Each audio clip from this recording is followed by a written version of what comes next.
आपका पहला क्वेश्चन है, हॉकी का जादूगर किसे कहा जाता है? साथियों, वीडियो में आगे बढ़े उससे पहले आप लोगों से एक छोटा सा गुजारिश करेंगे। अगर आपको किसी भी क्वेश्चन का आंसर पता होगा तो नीचे कमेंट बॉक्स में ज़रूर बताइएगा।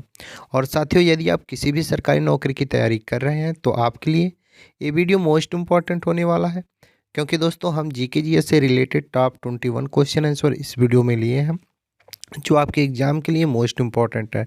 वीडियो के लास्ट में एक टेस्ट भी लिए हैं, तो वीडियो को पूरा देखिएगा और उस टेस्ट को ज़रूर दीजिएगा। तो चलिए बिना लेट के शुरू करते हैं। आज का जो आपका पहला क्वेश्चन है वो है, हॉकी का जादूगर किसे कहा जाता है? क्वेश्चन वेरी वेरी इंपॉर्टेंट है। अगर आंसर पता हो तो बता सकते हैं, अगर नहीं पता हो तो नोट कर लीजिए साथियों। हॉकी का जादूगर मेजर ध्यानचंद को कहा जाता है। आपके एग्ज़ाम से रिलेटेड क्वेश्चन आंसर है, तो याद रखिएगा, हॉकी का जादूगर मेजर ध्यानचंद को कहा जाता है। अगला क्वेश्चन है आपका, देशबंधु की उपाधि निम्न में से संबंधित है। यानी कि देशबंधु की उपाधि इनमें से किसे दिया गया था? तो दोस्तों वो थे चित्तरंजन दास। चित्तरंजन दास को दोस्तों देशबंधु की उपाधि से संबंधित है, ये भी कह सकते हैं कि चित्तरंजन दास राइट आंसर हो जाएगा, ऑप्शन नंबर डी। अगला दो क्वेश्चन है आपका, सुभाष चंद्र बोस ने सिंगापुर में दिल्ली चलो का नारा दिया था, कब? तो दोस्तों सुभाष चंद्र बोस ने दिल्ली चलो का नारा दिया था, कहाँ पर दिया था? सिंगापुर में दिया था। कब दिया था? 1943 में। Option number B right answer करेगा, 1943। अगला क्वेश्चन है आपका, गांधी इरविन समझौता किससे संबंधित है?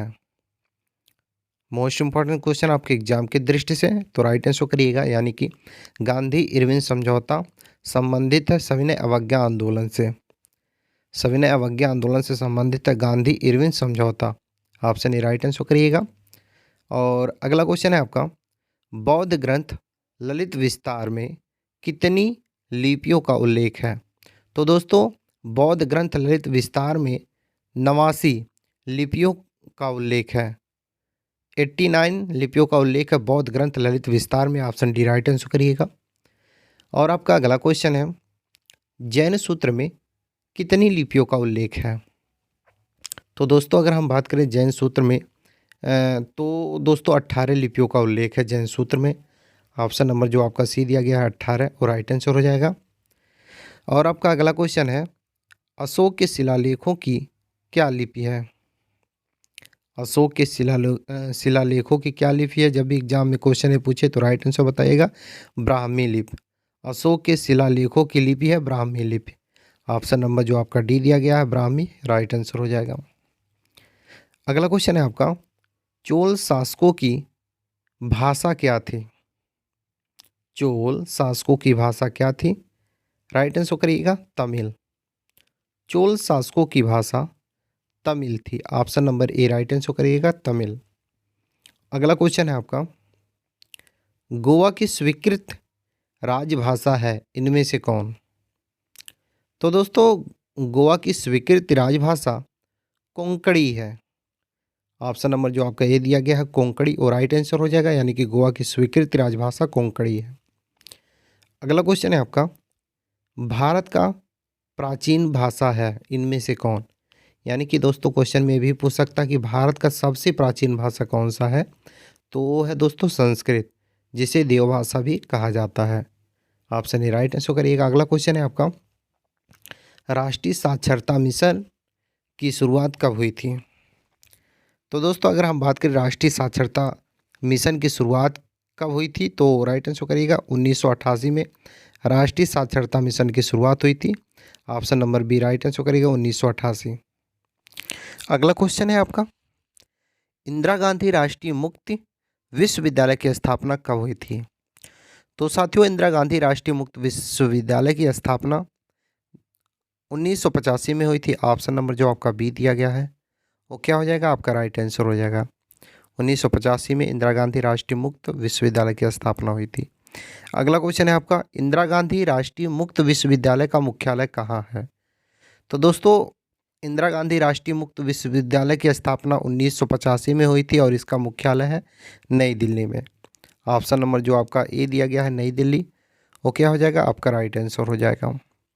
अगला क्वेश्चन है आपका, भारतीय खनन विद्यालय कहाँ स्थित है? तो दोस्तों अगर हम बात करें भारतीय खनन विद्यालय की, तो ये स्थित है दोस्तों धनबाद झारखंड में। धनबाद झारखंड में दोस्तों भारतीय खनन विद्यालय स्थित है। ऑप्शन बी राइट आंसर करिए, धनबाद। अगला क्वेश्चन है आपका, फोर्ट विलियम कॉलेज कहाँ है? कई बार ये क्वेश्चन एग्जाम में पूछा जा चुका है। फोर्ट विलियम कॉलेज कहाँ पर है? राइट आंसर करिएगा, कोलकाता में फोर्ट विलियम कॉलेज है। तो कोलकाता, ऑप्शन नंबर जो आपका डी दिया गया है वो क्या हो जाएगा? आपका राइट आंसर हो जाएगा। अगला क्वेश्चन है आपका, विश्व भारती विश्वविद्यालय की स्थापना किसने की थी? तो दोस्तों अगर हम बात करें विश्व भारती विश्वविद्यालय की स्थापना की, तो ये दोस्तों रविन्द्रनाथ टैगोर ने किया था विश्व भारती विश्वविद्यालय की स्थापना। ऑप्शन नंबर जो आपका ए दिया गया है रविन्द्रनाथ टैगोर, वो राइट आंसर हो जाएगा। और आपका अगला क्वेश्चन है, शिक्षा में सुधार हेतु ब्रिटिश सरकार ने सैडलर आयोग कब नियुक्त किया था?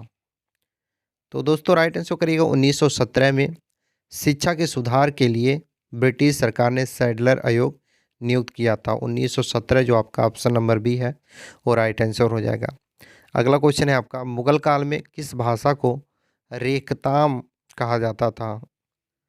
तो दोस्तों मुगल काल में उर्दू भाषा को रेखताम कहा जाता था।